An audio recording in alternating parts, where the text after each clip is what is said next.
Well, guys, I am really thrilled to be here with the opportunity to introduce you to Josh Tetrick to find out more about some of the work that he's been doing at Eat Just.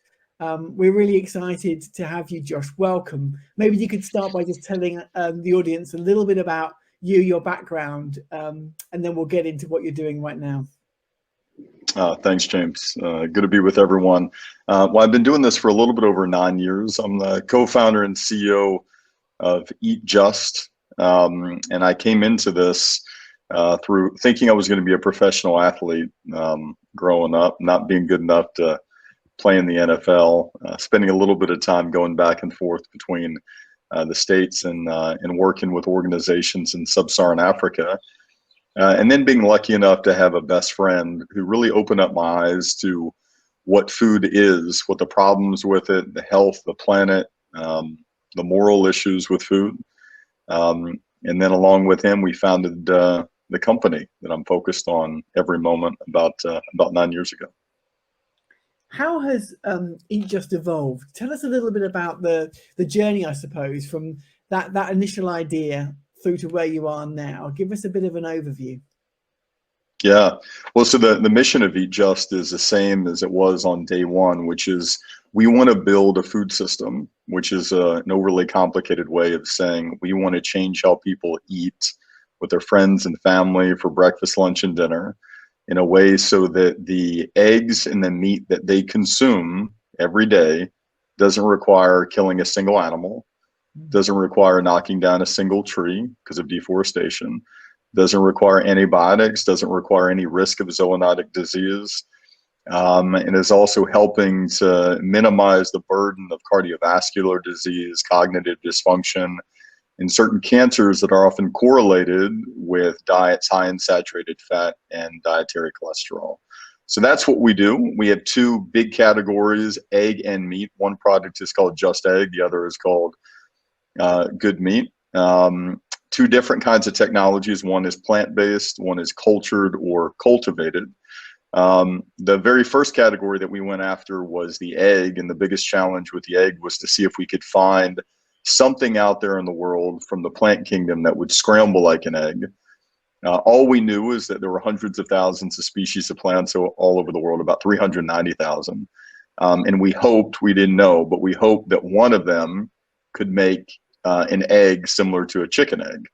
We spent about 4 years looking, eventually found a little bean called the mung bean that's been in the food system for over 4,000 years. And it turns out, James, that the storage protein within the mung bean actually does scramble like an egg. So we've been eating this thing for 4,000 years, not knowing that there's a scrambling function inside. We then designed a process to remove that protein out at scale. We can talk more about that technology. And then 2019 was our first full year of pushing Just Egg out onto the market. And then it's about 4.5, 5 years ago, we decided that we wanted to do something after the egg. We hadn't even done the egg really yet, but we still were looking at after. And we decided we wanted to go after meat in a way that enabled people to eat real animal meat, but without the issues connected to traditional approaches. And we started our work on cultivated or cultured meat, and more recently had the opportunity to actually launch it in Singapore. What a story. The golden egg you were looking for was actually a bean all along. And it was a storage protein in particular in this bean. It turns out that we have a very narrow lens when it comes to what plants can do, right? Yeah. And it turns out all these hundreds of thousands of plants have so much in them for health, for food functionality, and we just got to open up our eyes, open up that aperture a little bit, and realize that if we go searching for it, we might find it. And in the case of the mung bean, that became our egg. So tell me about the plant library. How did this come to be, this concept of understanding that there's so much in plants that we just don't understand, haven't been able to tap into? Yeah. Where did the essence of that come from? Well, I mean, it really came from, so when we started the company, we knew that the egg was far and away the most consumed animal protein. We knew that 2 trillion eggs roughly were consumed and produced every single year. We knew that 99% of them probably weren't produced in the best ways from a animal welfare, environmental point of view. So we said, okay, what's a better way to do it? Let's do it through plants. So now this is about 9 years ago. I was sleeping on my ex-girlfriend's couch at the time. So then we said, okay,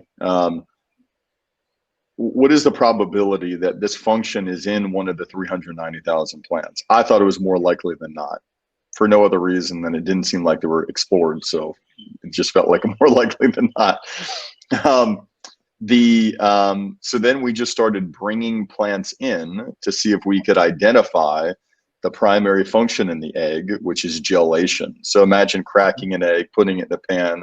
The reason it doesn't just stay in a static place is it gels, it coagulates, it comes together in the way that we're all used to.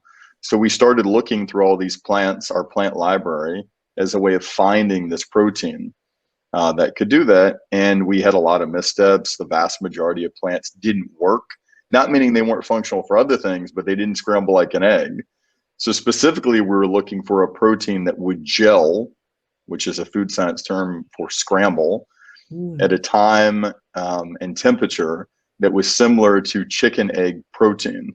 So we just built up a big plant library, not because I want a plant library. I don't care about a plant library. I just wanted to bring in things, more data, as a way of identifying the thing that ultimately would work for us. And it turned out the protein in the mung bean is the thing that really worked. So literally it was a labor of love, just investigating plants, looking at what would come from plants and seeds, and having the scientists around you and with you and yourself included, just to do that due diligence. Was it just a hard slog? It was a hard slog. We used different approaches. We used a data-driven approach for some of it, where we would look at different molecular properties and correlate that with functionalities. Some of it was manual. We automated some of it. And it was just a collective team-wide process to see if we could find the thing in a plant that scrambles like an egg. And the only problem is, after we found it, we could do it in the lab for a bit, but we couldn't figure out a way to translate that to a larger commercial scale. So that was the next big challenge after we found the thing that worked in the lab. I'm really interested in that. I think so many of the people that are going to be part of GIF are going to be in a day-to-day environment where they're tasked with innovation, and they're tasked with actually taking a fantastic idea. And there's lots of great ideas out there, but how do you take a great idea and make it commercially viable and scale it up and make sure that people have got access to it? Yeah. You've obviously been at the helm of doing that very thing. Take us on that journey, the challenges of scale up.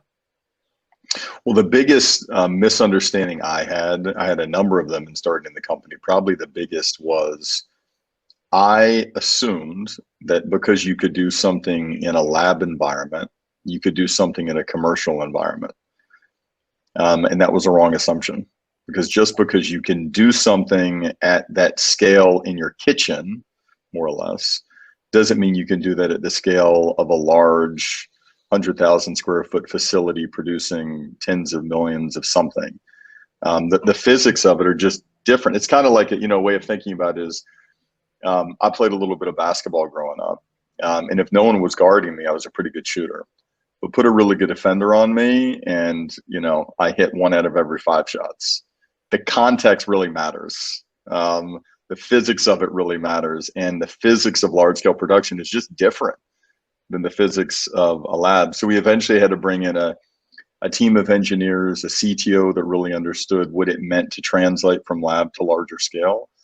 And eventually we figured out a way to separate the protein out where we could get the consistent quality product that's necessary for the consumer. Because last thing you want is, mom scrambling egg one day and it's great, and then dad scrambling egg the other day and it tastes like tofu scramble. You don't want, it's got to be consistent every single day, no matter who's doing it, no matter where they're doing it.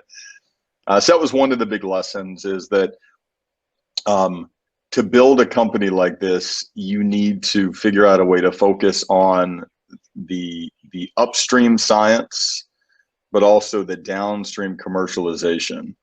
You've got to think about that all throughout the process. And if you neglect one or the other, you're probably not going to do it. We probably wasted, 2-3 years.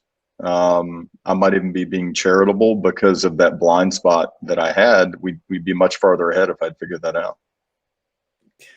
And so from that kind of learning, in terms of, what it is that you would need to be able to accelerate to kind of get to where you wanted to get to, but get there faster. Were there some learnings around structuring yourself for success, structuring yourself to be in a position where you can move from ideas to that commercial reality? Tell us a little bit about how you thought about recruiting the team and finding the right team, because I know that within the organization, there's quite an incredible team of people from all different backgrounds that have come together to help you get where you've got to. Yeah, we have 183 people in our team across 14 different scientific disciplines: biochemistry, molecular biology, process sciences, food sciences, culinary. The most important lesson that we learned in recruiting is find one or two leaders who you're comfortable with and allow them to recruit their team. Yeah. I'm never going to be able to hire an engineer for cultivated meat in the same way that my CTO, who studied chemical engineering, will be able to. Now, I can suss out certain cultural characteristics, work ethic, but to think that I'm going to have the technical knowledge to suss it out, that someone's going to be better at me than that. So the biggest lesson that I learned is identify the right leaders and allow them to hire their team. And that's how we ended up getting to the place that we are now. I think in the past, I overestimated my own abilities to sort of suss out the technical knowledge, and that was wrong. That's a really great insight. I think there's probably an awful lot of people that feel the burden of responsibility for, especially on an entrepreneurial exercise, a small company, trying to do it all yourself. And obviously you've learned that lesson in some respects, I guess, the hard way, because there were some things that you felt like you had to go off and do, and you recognize that you've had to rely on other people's skill sets. What are the skill sets that you felt were the ones that were kind of most vital to be able to go again from this kind of place of an idea to really identify how to make it work in the commercial world? So a few things. I mean, one is there's no getting around that in starting a company in this space, you're going to deal with a lot of unpredictable, uncertain challenges.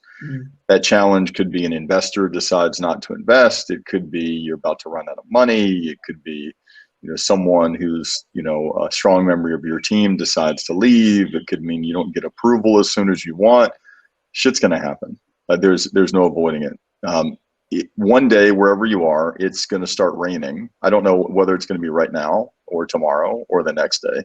It will rain, however, unless you're in like the far reaches of a desert somewhere.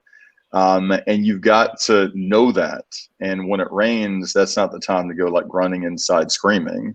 That's the time to realize, just put your head down, like find an umbrella, put it up, chill out, take a breath, and the rain's eventually going to pass, and just keep doing the good work.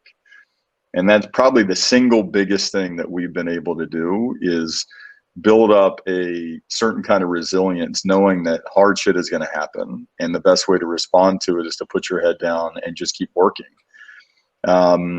It's the rain. Again, no need to freak out about it.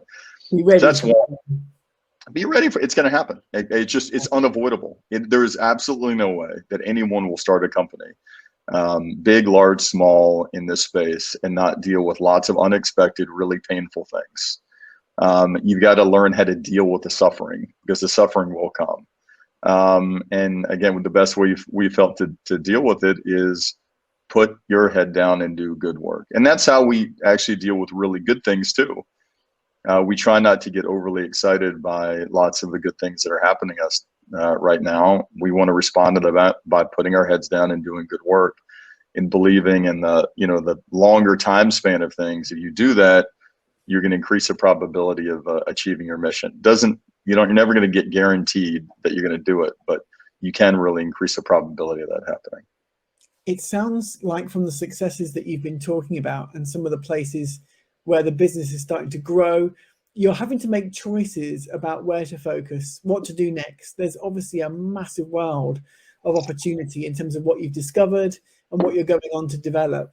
Tell us about the journey from where you started, where you had the plant library and you were looking at the way in which plants could produce all of these opportunities, to cultivated meat, and why that came about. Yeah. Well, there's another misstep I had in the beginning, is thinking that we're going to do thousands of products. And I definitely don't think that today. We focus on egg and meat. We're not interested in cheese. We're not interested in milk. I love other companies doing that. That's not us. But we do egg and animal protein through this cultivation process. For egg, our focus is to continue to make it better. Eventually, we want to get an egg that tastes better, that's lower cost, that continues to be healthier than any chicken egg that exists. And for meat, we want to make this real animal meat that is just better in every respect, taste, texture, flavor, cost, than traditional approaches. And we don't think of ourselves as a company that specializes in plant technology or a company that specializes in cultivation technology. Mm-hmm. We're trying to look at the categories of egg and meat and just ask ourselves, what is the optimal technology to do that? And it may be as one. I don't have a lot of advantages of not being a technologist, but maybe one of them is that I don't have sort of a history focused on a singular technology. So I have no bias of whether we should, employ fermentation over here or protein functionality over there or cell culturing over here. I don't give a damn, actually. I just want to make the best, safest, healthiest, most effective products. That's how we think about it, and that's how we thought about meat. We asked ourselves, okay, to make meat, chicken, beef, pork, what would be the optimal way to move away from the traditional system? And I grew up in Birmingham, Alabama, in the South, a heavy meat eating culture. And to me, it just seemed obvious that to get the majority of people to move away from traditional, if we could figure out a way to make the real meat just without the issues, would be the most effective way to do it. So then we, surveyed the field, hired some people, started developing cell lines, and now we're in a place where we're producing for restaurants in Singapore. We've been selling for 7 consecutive months. We're the first company in the world to receive regulatory approval and to go on and commercialize. We announced a $170 million fundraise a bit ago, so we're well capitalized to make this happen. It'll be a long-term, endeavor, but we're getting after it. On that basis, and the discoveries that you've made along the way in terms of your presence in Singapore, the restaurants, the research that you've done, both in Singapore and the US, can you tell us a little bit about some of the barriers, some of the things that you identified in your research as to why people are reticent to embrace cultivated meat? Yeah, so I'll go through the full research, good and bad. So we've asked over 2,000 people in Singapore and the US what they think about cultivated meat. The majority say that assuming it tasted and was at the same or lower cost, they would eat it instead of traditional approaches. That was good to hear. Even plant-based meat eaters said that, which was really interesting. A little bit more awareness in Singapore than the US. About 50% of folks aware in Singapore, 30% of people aware of the technology in the US. Of those people that consumed it, 88% of people said they feel good about eating it. A little bit of conflict from vegans. So there are a handful of vegans that came to our dinners and decided that they just wanted to observe it, not eat it, which was interesting. And then we also asked people, what are things that make you hesitate? To get to your question, why wouldn't you eat this? And you find a pretty wide gap between age groups here. So the younger you are, and our first customers were between 12 and 19. The younger you are, the less you mind that your meat is made in a large-scale stainless steel vessel. Right. In fact, if you ask a 16-year-old, in my experience, so do you care if your chicken is made in a large stainless steel vessel? They'll look at you and be like, why would I care? It's almost silly that you would ask that question. Like, why would that bother them that you would make meat in a large? Now ask a 66-year-old, and they're going to be like, what do you mean a large stainless steel vessel? Where is that vessel? What's in that vessel? How does it say? You're going to get lots of different questions. Younger Yeah, people are just much more used to different approaches in technology and that's just the way it is. We ask others like, what else holds you back? And they'll say, it sounds like it's genetically engineered. It feels like the process is a bit opaque. Can you tell me more about what it looks like to actually produce this at scale? It's confusing to me, and I don't like being confused about it. These are things that you hear. You even hear people say, I don't like the word sell when you're talking about it. So listen, I'm like, we can't run from this. It is what it is. And so it's our job and other companies in the space to talk more about how you make it, to unpack the process more. Eventually, we can imagine live streaming meat production everywhere so everyone can see it. We want people to get more comfortable with these large stainless steel vessels. They should be able to look at them, look inside, touch them. Doesn't have to be foreign to their lives. This is a production technology. But the most important thing we can do to educate people is just get it on the damn menu. It's kind of like streaming music. Back in 2003, there was a poll that said, could you imagine a world in which you would stream music instead of purchasing music? 3% of people said they could imagine streaming instead of buying. This year in the US, over 80% of the music is streamed, not bought, right? Yeah. What happened in between? Well, streaming music became more ubiquitous. It became at a higher quality. People realized, wait a second, I can just listen to it. It sounds really good. Why am I going to buy it? And now we live in a different world. So it's really, I think we have to be both respectful of what consumers think and also cautious about what consumers think, because the word consumer is just a synonym for the word human being. And if you would have asked me back there, I would have been like, no, I want to buy music. I don't buy any music today. I just stream music. If you would have asked me when I grew up in Alabama, would I ever like to have an electric pickup truck? I would have been like, what is that? No, I don't want to have an electric pickup truck. Now I'd love one. So we change over time, and you can't get so fixated about what someone tells you in the moment, because it's very challenging for our imaginations to see what the world's going to look like 3-10 years in the future. And that's such an important insight for innovators through and through. When you go back to the times of Henry Ford and how he envisaged his future and the future of his company, he said, if I'd asked people what they wanted, it would be faster horses. So you've got to be able to go the extra mile, haven't you? And 100%. bring vision, and bringing vision in terms of what you really felt in your heart, Josh, that the future looked like and how this could be.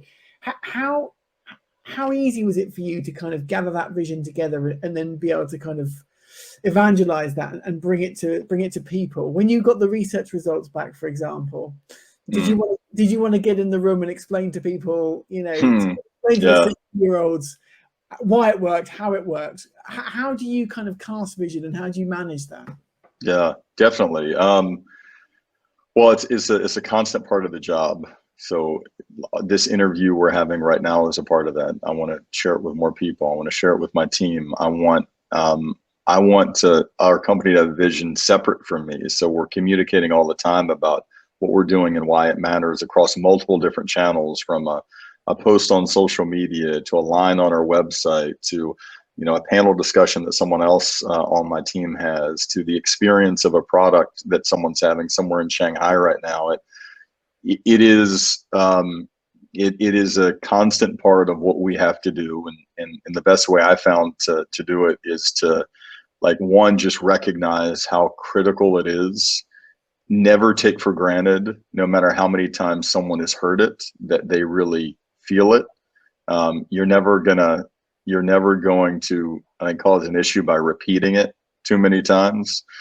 And then just try to figure out a way where that vision is expressed in other avenues other than what's coming out of my mouth, because what's coming out of my mouth only goes so far. We've got a much wider world, and that's kind of the stage we're at as a company now. We're scaling in Korea, in Europe, in Doha, Qatar, in Singapore, across North America, and and I can't be everywhere. And I'm not everyone wants to hear what comes out of my mouth. So you've really had to inspire your leadership, the people around you, everyone else that's involved in this enterprise. I'm interested in where you go next, Josh. I'm interested in what you're thinking about, what's getting you excited, because we've got this GIF theme about reimagining the future. And so in your sector, in your context, help us reimagine the future. Where do you think we're going to be in 5 years' time, 10 years' time with the world of food as you see it evolving? Yeah. Well, before I share the vision of food, I want to, because some people will hear this, what I'll say, and it will sound unbelievable. So I just want to remind people how bizarre it sounds to imagine that, you know, a Southerner who doesn't believe in climate change buying and putting a reservation down for a Ford F-10 pickup truck. It's happening now. How bizarre it would sound 10 years ago when General Motors was fighting against the acceleration of electric technology, that now they said they will only be making electric cars. How bizarre it sounds that a big company that makes diamonds for in engagement rings, Pandora, was getting blasted for selling conflict diamonds, and recently announced it's moving exclusively to lab-made diamonds. How bizarre it would sound to your grandparents that they could talk to their future grandkids on video on a little thing in their pocket. All new shit is bizarre. It's not, everything that is new is bizarre. We live in a bizarre world. Get used to, like, acclimate to that. Yeah, so now let me tell you where this is going. I have a niece. Her name is June. She's 2.5 years old. Right. By the time she graduates from high school, I believe the vast majority of meat and eggs consumed on this planet will not require killing a single animal, will not require directing a bulldozer to knock down a single tree, and will not, as it is today, be the #1 driver of zoonotic disease.